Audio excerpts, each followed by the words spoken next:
Assalamualaikum warahmatullahi wabarakatuh. Kami dari kelompok 4 ingin memaparkan materi tentang penyajian data, ukuran pemusatan, ukuran penyebaran, kemudian deret berkala dan peramalan.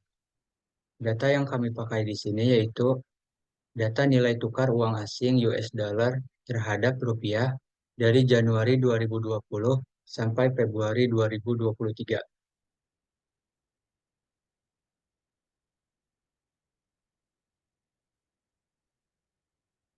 Perkenalkan, anggota kelompok kami, saya Rizky Pratama, kemudian ada Dwi Febrianti, ada Muhammad Aditya Dabusi, Ahmad Rifai Alfahmi, Egan Jubair, Rahayu Nur Agustin, Najla Diah, dan Muhammad Azka Fahmi.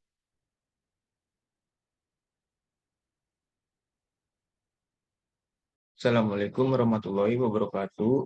Dari penyajian data, kita harus mengumpulkan datanya terlebih dahulu dari nilai tukar mata uang asing US dollar terhadap rupiah dari Januari 2020 sampai Februari 2023. Setelah kita mendapatkan datanya, lalu kita urutkan mata uang paling kecil hingga terbesar dari Januari 13.000 sampai Maret 16.000 rupiah. Selanjutnya penyajian data. Sebelum kita membuat tabel distribusi frekuensi, kita harus mencari kategori kelas interval. Rumus kategori kelas ialah K ditambah 3,322 log N, yang dimana N ini jumlah dari seluruh data. Jadi K sama dengan 1 ditambah 3,22 log 38, hasilnya akan jadi 6. Selanjutnya ada interval. Rumus interval ini adalah interval sama dengan jumlah tertinggi dikurang jumlah terendah dibagi jumlah kelas. Jadi interval sama dengan 16.367 dikurang 13.622 dibagi 6. Maka hasilnya adalah 450. Baik, setelah menentukan kategori kelas dan interval, selanjutnya kita membuat tabel distribusi frekuensi.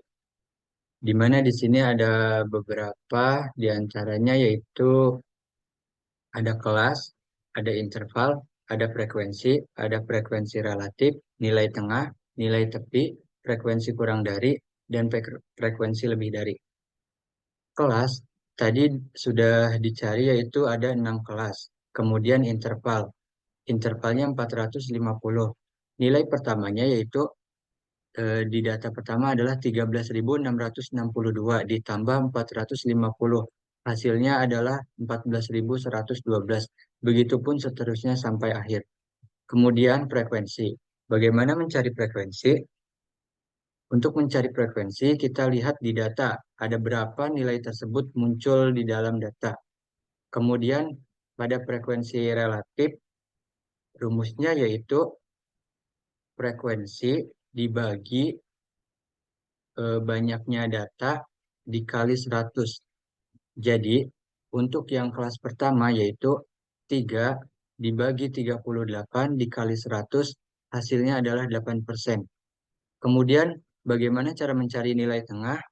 Untuk mencari nilai tengah ini, caranya adalah 13.662 ditambah 14.112 dibagi 2. Hasilnya adalah 13.887. Untuk nilai tepi ini, kita lihat di interval. Di interval ini untuk nilai awalnya yaitu 13.662. Nah, angka sebelum ini itu berapa? Angka sebelum ini yaitu 13.661 ditambah 13.662 dibagi 2. Hasilnya adalah 13.661,5. Untuk frekuensi kurang darinya dimulai dari angka 0. Dan untuk frekuensi lebih darinya dimulai dari angka 35. Begitupun untuk seterusnya sampai akhir, caranya sama seperti tadi yang sudah saya sebutkan. Nah, selanjutnya yaitu ada beberapa kurva, di antaranya yang pertama ada histogram, di mana data yang dibutuhkan di sini adalah jumlah frekuensi dan interval, seperti sebagai berikut ini. Kemudian yang kedua ada poligon. Untuk membuat kurva poligon ini, data yang dibutuhkan adalah dari data frekuensi dan data dari nilai tengah. Selanjutnya yaitu kurva OGIP.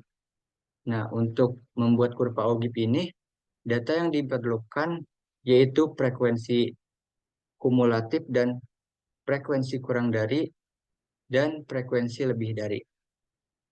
Untuk ukuran pemusatan sendiri bisa kita lihat pada tabel berikut ini. Untuk mencari rata-rata harus dengan rumus X bar sama dengan Fxi dibagi frekuensi. Nah, untuk Fxi sendiri yaitu 556.119 dibagi frekuensi yaitu 38 dengan hasil 14.634. Jadi kesimpulannya, rata-rata nilai tukar mata uang asing USD terhadap rupiah dari Januari 2020 sampai dengan Februari 2023 adalah 14.634. Demikian. Baik, selanjutnya ada median. Jadi untuk menentukan median itu menggunakan rumus MD sama dengan L ditambah N dibagi 2 dikurangi CF dibagi F dikali I sama dengan 14.112,5. Nah, itu tuh didapat dari kelas bagian 2. Nah, ditambah 19 untuk 19 itu dapat dari frekuensi dijumlahkan hasilnya 38 lalu dibagi 2. Diambil CF-nya 3 dibagi 11 dan dikali intervalnya 450 sama dengan 14.491,44. Kesimpulannya, median nilai tukar mata uang asing US dollar terhadap rupiah dari Januari 2020 hingga Februari 2023 adalah 14.491,44. Demikian. Adalah rumusnya MO sama dengan L ditambah D1 dibagi D1 ditambah D2 dikali I. L-nya ialah 14.112,5 ditambah 16 dibagi 16 ditambah 10 dikali 450. Hasilnya ialah 14.389,42. Kesimpulannya, modus nilai tukar mata uang asing atau USD terhadap rupiah dari Januari 2020 sampai Februari 2023 adalah 14.389,42. Baik, selanjutnya adalah ukuran penyebaran. Pertama-tama kita cari dahulu X min X bar-nya, yaitu X dari data di tabel dikurang rata-rata. Jika sudah, selanjutnya mencari mutlak X min X bar. Ini sama seperti sebelumnya, hanya karena ada tanda mutlak, jadi tanda minusnya itu dihilangkan. Jika sudah, kemudian dijumlahkan, jadi sigmanya adalah 15.716. Selanjutnya itu mencari X min X bar kuadrat, yaitu data X min X bar dari tabel ketiga dikuadratkan, kemudian jika sudah dijumlahkan, jadi sigmanya itu adalah 10.908,852. Ukuran penyebaran di sini ada 4. Yang pertama range, yang kedua deviasi rata-rata, kemudian varians, dan yang keempat ada standar deviasi. Yang pertama range itu kan jarak data dari yang terbesar ke yang terkecil. Di sini data terbesarnya adalah 16.367, dikurang data terkecilnya 13.662. Jadi hasilnya adalah 2.705. Jadi kesimpulannya, range nilai tukar mata uang asing terhadap rupiah dari Januari 2020 sampai Februari 2023 adalah 2.705. Yang kedua adalah deviasi rata-rata. Rumusnya itu kan sigma mutlak X min X bar dibagi jumlah data. Yang tadi, sigma dari mutlak X min X bar itu kan 15.716. Dibagi jumlah datanya ada 38, jadi hasilnya adalah 413,57. Jadi kesimpulannya, deviasi rata-rata nilai tukar uang mata asing terhadap rupiah dari Januari 2020 sampai Februari 2023 adalah 413,57. Di sini ada varians. Varians merupakan rata-rata hitung dari deviasi kuadrat setiap data terhadap rata-rata hitungnya.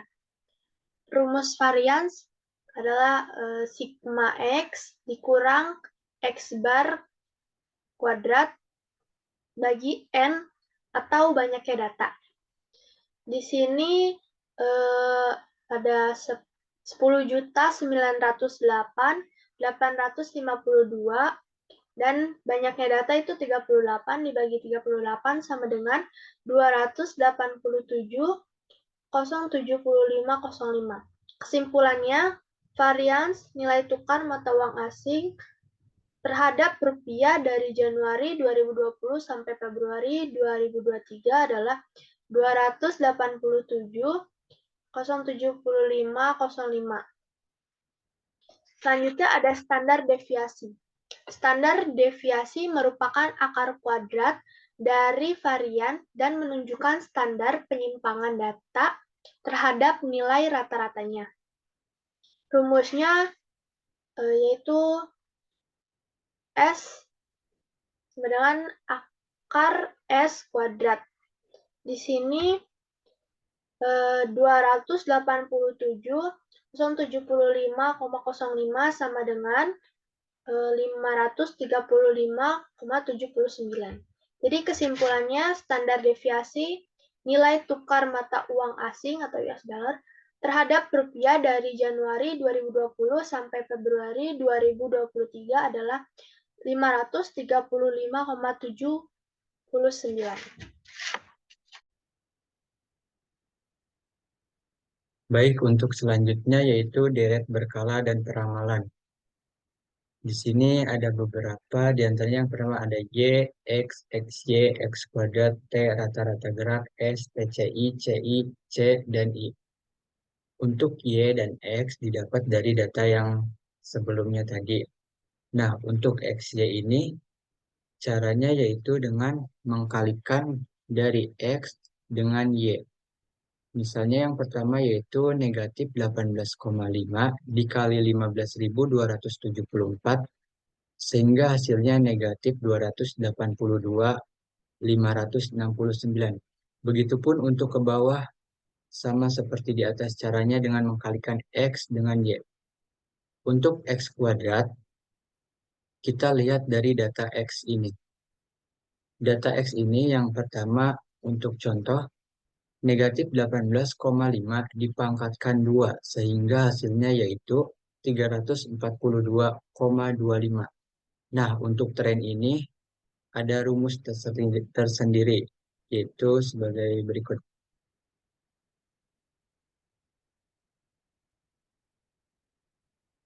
Di sini kita menggunakan metode last square di mana rumusnya yaitu Y aksen sama dengan A ditambah BX. Untuk mencari A ini kita menggunakan rumusnya yaitu sigma Y dibagi N. Dan untuk mencari B-nya yaitu sigma XY dibagi sigma X kuadrat.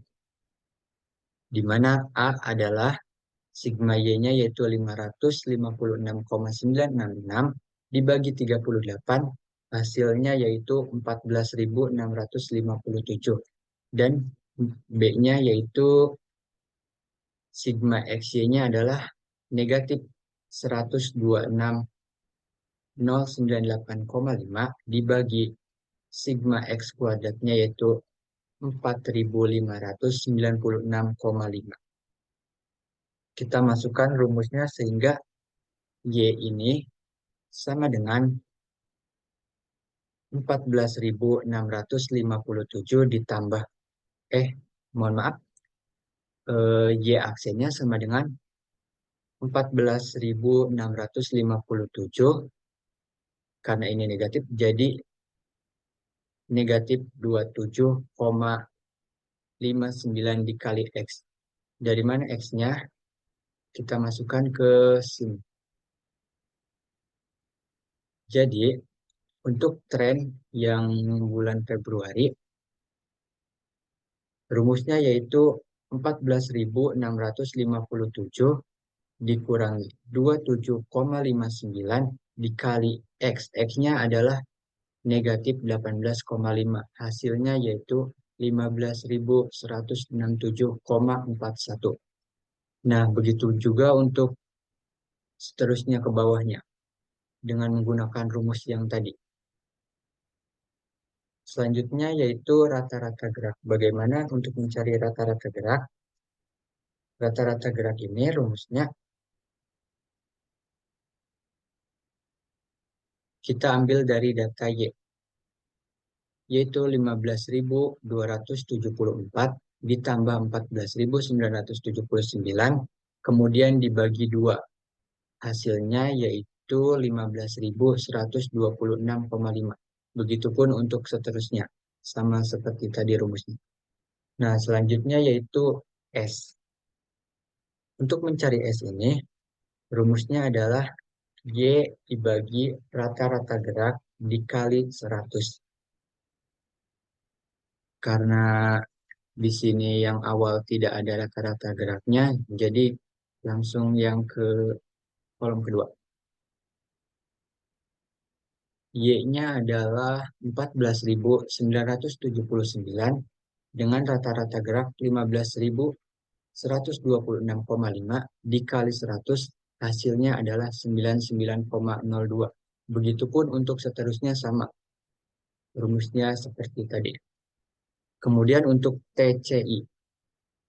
TCI ini rumusnya Y dibagi S, kemudian dikali 100.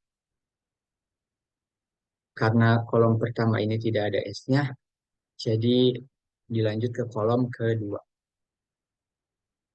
Y-nya adalah 14.979, kemudian S-nya adalah 99,02 dikali 100, hasilnya adalah 15.425,16. Begitupun untuk seterusnya sama rumusnya seperti yang tadi. Selanjutnya itu CI. Bagaimana mencari CI? CI ini rumusnya adalah TCI dibagi T. Karena tidak ada di kolom pertama, maka kita lanjutkan ke kolom kedua.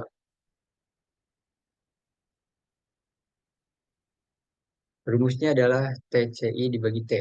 TCI-nya adalah 14.000, mohon maaf, TCI-nya untuk kolom kedua 15.425,16 dibagi T. T-nya untuk kolom kedua yaitu 15.139,82. Kemudian dikali 100. Hasilnya adalah 99,91.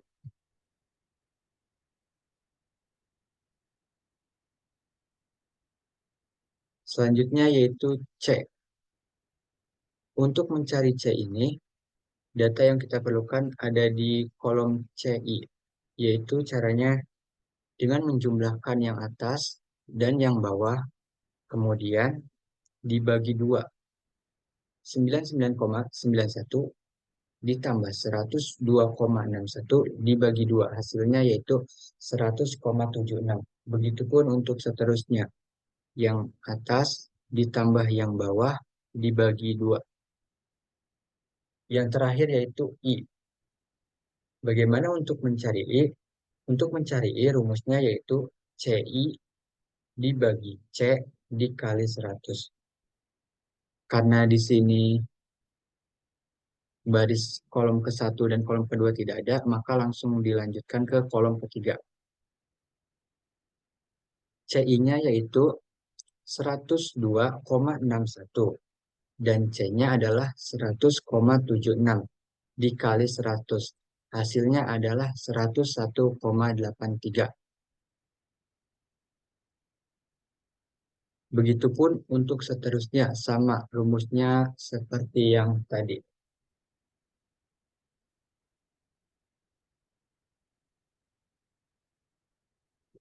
Sekian pemaparan materi dari kelompok kami. Mohon maaf jika banyak kesalahan dan kekurangan. Kurang lebihnya saya ucapkan terima kasih. Wassalamualaikum warahmatullahi wabarakatuh.